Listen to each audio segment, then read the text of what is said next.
Today, I'm going to share with you how a Rubik's Cube can help you understand your golf swing and play some better golf. I'm PGA teaching professional Todd Kolb, Director of Instruction for VLS Golf TV. And you might be thinking to yourself, what the heck does a Rubik's Cube have to do with the golf swing? Well, here's what you've got to understand. The golf swing, much like a Rubik's Cube, is very complicated in that when you make one adjustment, when I take this white side and I make an adjustment maybe to try to get the blues to match up, what happens is that the white also changes. And the same thing is true in the golf swing. When you make one adjustment in your golf swing, it also impacts other things. So what are a couple examples of that? All right, and then what I'm going to do with you here today is I'm going to share the most common mistake that golfers make if they slice a golf ball that they don't even understand how it's impacting the other parts of the game, the other parts of the golf swing, i.e. the Rubik's Cube.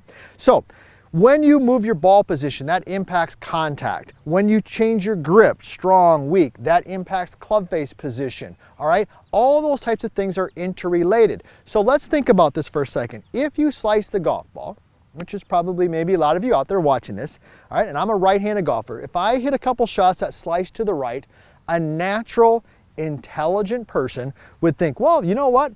I'm slicing to the right. I think what I'll do is I'll just aim to the left, make my swing, the ball will slice to the right and hopefully finish by the target. Makes sense, right? The problem with that is that when you start changing your aim, you also change the dynamics of what it takes to hit a nice high draw. And you know this if you followed any of our stuff here at US Golf TV, and you know we love hearing from you. Leave it in the comments where you're from. It's one of our favorite things for Nick and I to hear where you're from and what is it that you want us to talk about, and be sure to ring that bell. But you know if you followed our stuff, tour draw, vertical line swing, that we love a little bit of a closed stance, right? Why do we like a closed stance for golfers who slice? Because when I close the stance, when I shift the baseline to the right for a right-handed golfer, it makes it easier for me to swing the club to the inside. So what we're teaching you there, and what I want you to take away, a big part of this lesson, is understanding that when you make one adjustment, there are 2, 3, 4 other things that it can also impact, i.e. just like the Rubik's Cube, like we're talking about, right? So what should we be doing if we're slicing the golf ball? Well, first of all, I don't want you aiming to the left. That's going to cause you to swing more out and across and cause more of a slice. What I want you to do is I want you to get your feet slightly close. So I've got one of my alignment rods down here pointed directly down the target line, okay? I'm going to take my feet and I'm going to slightly close them.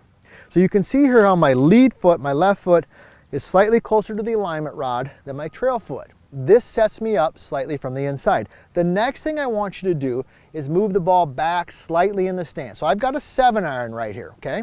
So what we're going to do is we're going to position our feet together, and I want that ball to be positioned somewhere between the buttons on your shirt and typically where a logo would be, right? A golf logo on a golf shirt. All right, so I separate, my stance is slightly closed, and I've got the ball positioned somewhere between the buttons and the logo on my shirt. Let me just go ahead and hit one here, and then we're going to talk about one takeaway tip to help you. So here we go. I got a slightly closed stance, ball's back a little bit. Okay, I caught that just a tad thin, but that did have a little bit of a baby draw, didn't it, Nick? Did it have a draw? Okay, good. Nick's my honesty meter. He keeps me on line right there, okay? So here's what we're learning so far, and I'm going to give you a tip on the backswing. What we're learning today, and you're thinking to yourself, I tuned in here, these crazy guys got a dang Rubik's Cube, what the heck is going on?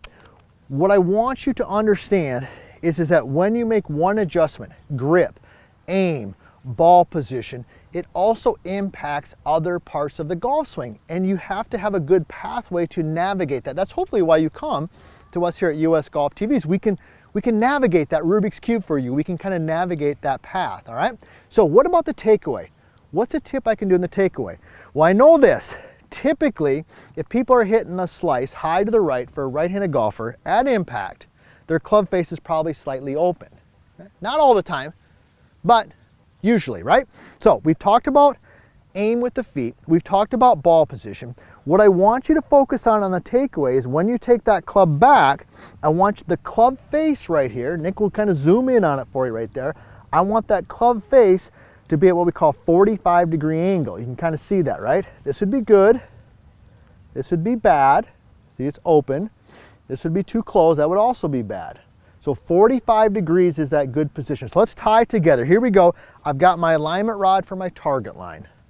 I'm going to aim my feet slightly to the right because that's going to change the colors on the other side of the Rubik's Cube. It's going to help me swing more from the inside, which is a good thing. I've got the ball positioned better, right? And I'm going to get the club face at a 45-degree angle. Here we go. Oh yeah. Nice high draw. Golf, it's a great game. Rubik's Cube, kind of a fun game. The analogy, the understanding of those two and how one thing can impact another is an important part of your journey to understanding golf and understanding your golf swing.